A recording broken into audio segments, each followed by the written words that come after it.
Guys, Jesse Lee Peterson thinks a man and a woman's role is all about control and dictatorship. He feels that women, men should be over their women, and they should control them as if they're a child. Go ahead and listen to this clip. Lawful, and yes, I am the head of the household. How about of your wife? Are you the head of your wife? Tell me what you mean by that question. The head of your wife. So I'm not following the question. When you say the head of my wife, tell me what you mean by the question. You said that you're the head of the household. What does that mean?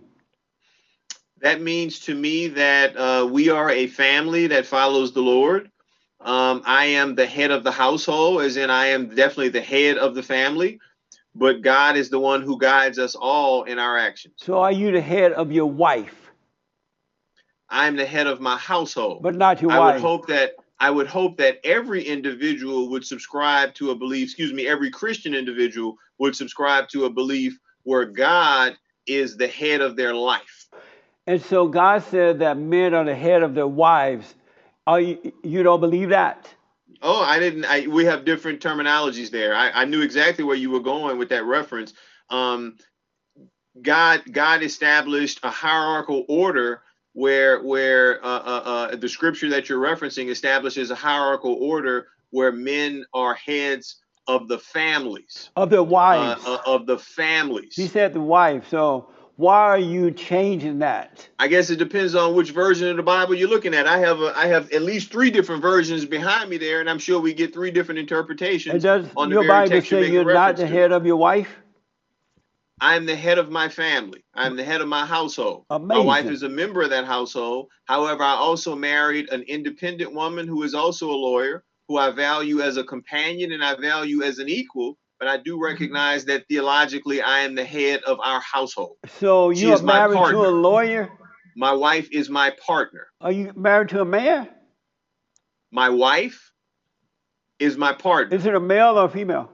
And if you look behind me there, you may be able to see a picture of me and that beautiful woman that I'm standing there with, who is very much a woman. Oh, but why you call it a partner? That's a gay term. No, I call That's it a homosexual term. They call those people there with partner. Why are you calling your wife a partner? She is my partner in life. But it's a real woman, right? She is absolutely a woman, yes. So why you call it a partner? My wife is my partner in life because she is someone I value, not in a subservient sense, but someone I value in an equal context. Someone who I talk to, someone whom I seek counsel from, someone who seeks counsel from me. Did you say your wife is a lawyer? Yes, she is. Oh, no, you're not the head of her then. I rest my case. Well, let's move on because of time. What is a man? Are you asking genetically, or say more about your question? What is a man? A man is a male species. And what is a human in the male species? I'm not following your question. What is love? Love is a multi-layered term, right? Love can be shared between individuals that are married. Love can be shared between individuals who are not married. Love can be sexual. Love can be asexual. Love is a multi-layered term. Amazing. Let me ask, should women be preachers? There are a lot of women in the pulpit now, pulpit around the country. Men have given up their churches to the women. Should women be preachers, pastors, reverend, bishops, and all that crap? Should women be that way? I will answer your question in multiple contexts. First and foremost, as you introduced me in acknowledging I am the senior pastor of St. Joseph AME Church, there are 6 ordained ministers at this church. 5 of them are women. Amazing. And we have a robust preaching schedule. In the month of March, when we celebrate Women's History Month, I absolutely welcome women in the pulpit, women as revivalists, because if God called me, God can call other people who are not of the male sex too. Amazing. I go back to when I was ordained in my denomination. We have 2 levels of ordination in African Methodism. One, diaconate orders or deacon orders, the other elders. Let me ask, I was ordained by a woman. I was ordained by a woman who is a bishop. Wow. Don't tell your wife that. She knows very well. She knows very well. Would you follow a woman? Would I follow a woman? Yes.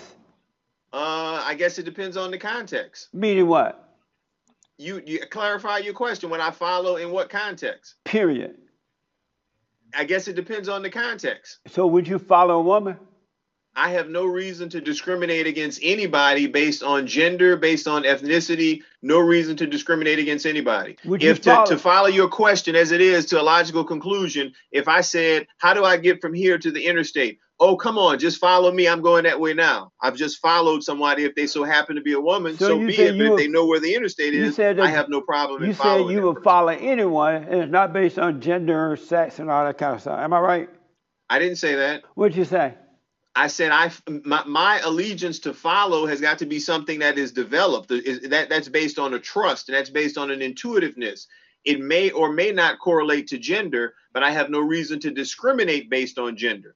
So if my values align with someone and it is someone I choose to follow and pledge allegiance to, gender will not necessarily dictate my ability to or not to follow the individual. Would you follow a lesbian, or a homosexual who say that they a preacher been called by God? Would you follow either one of those type of people?